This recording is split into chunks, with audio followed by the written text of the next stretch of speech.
Aí foi no ano de 2008, eu tive o maior surto da minha vida. Aí foi quando eu tava trabalhando, eu sofri muitas humilhações.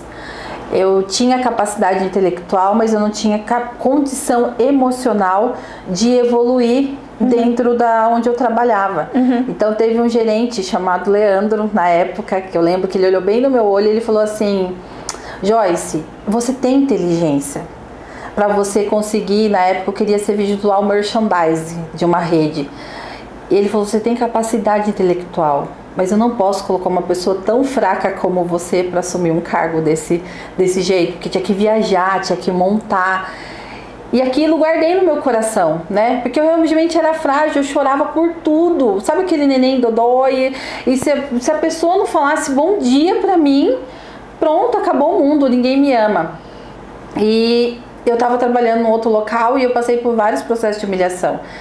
E só que chegou um tempo que eu já não tava arrumando cabelo para ir trabalhar, eu já tava indo trabalhar com a roupa rasgada. E ocorreu um problema de um cliente que estava levou um documento falsificado, e eu estava com a minha colega, só que nessa época um dos gerentes não acreditou e ele me humilhou no meio do pessoal, e isso foi um estopim para começar tudo. Eu fiquei debaixo da pia de um banheiro das 3 horas da tarde às 8 horas da noite. Nossa.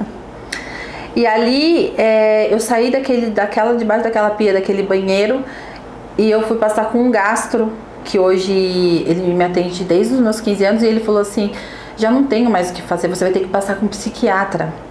E a minha dor era tão grande, porque de tudo que estava vindo, e eu só pensava o mal para aquela pessoa. O meu coração, ele ficou tão escurecido que eu desejava o mal para aqueles gestores, para aquele gerente.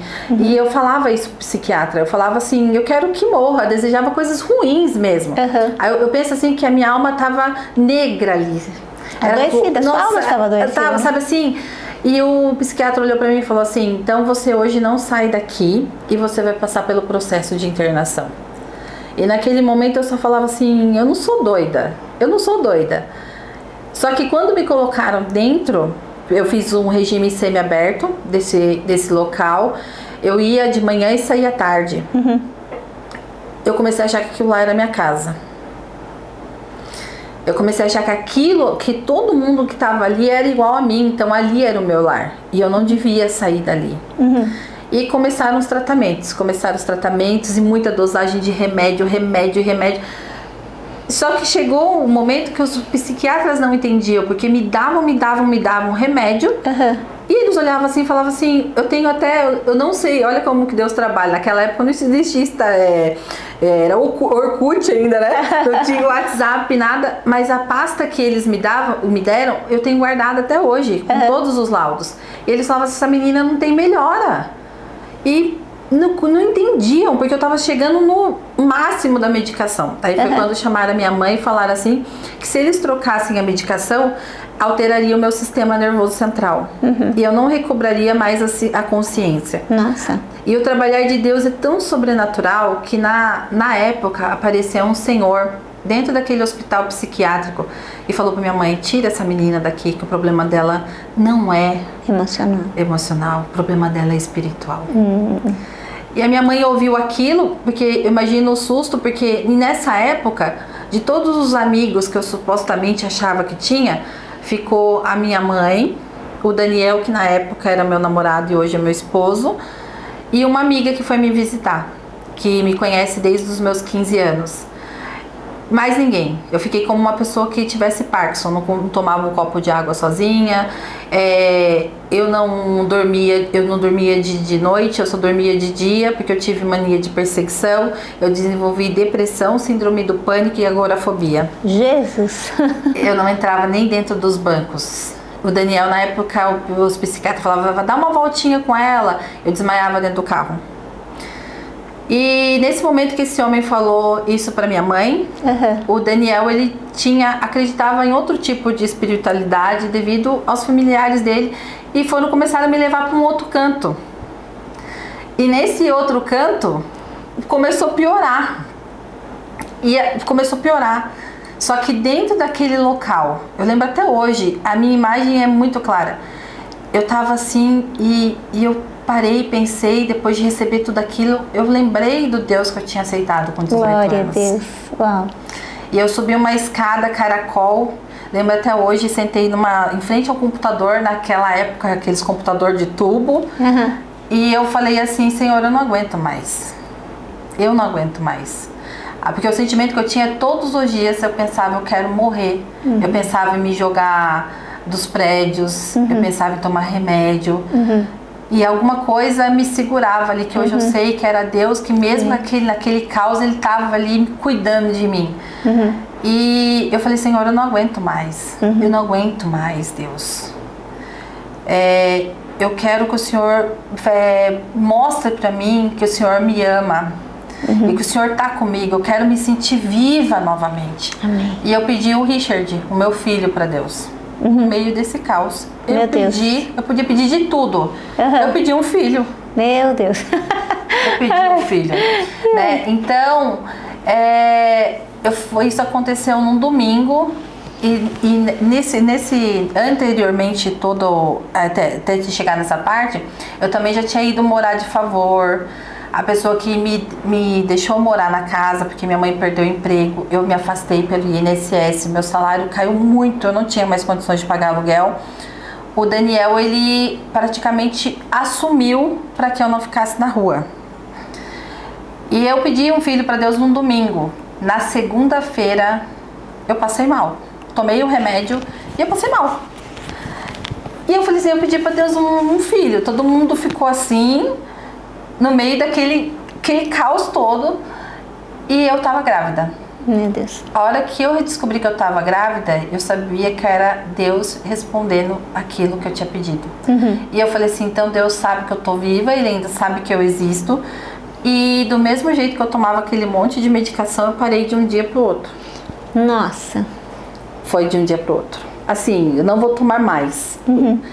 E os médicos entraram em pânico. Com certeza, porque essas medicações, né, como você mesma falou, da sua infância, elas demandam um desmame, né, alguma coisa nesse sentido. E aí?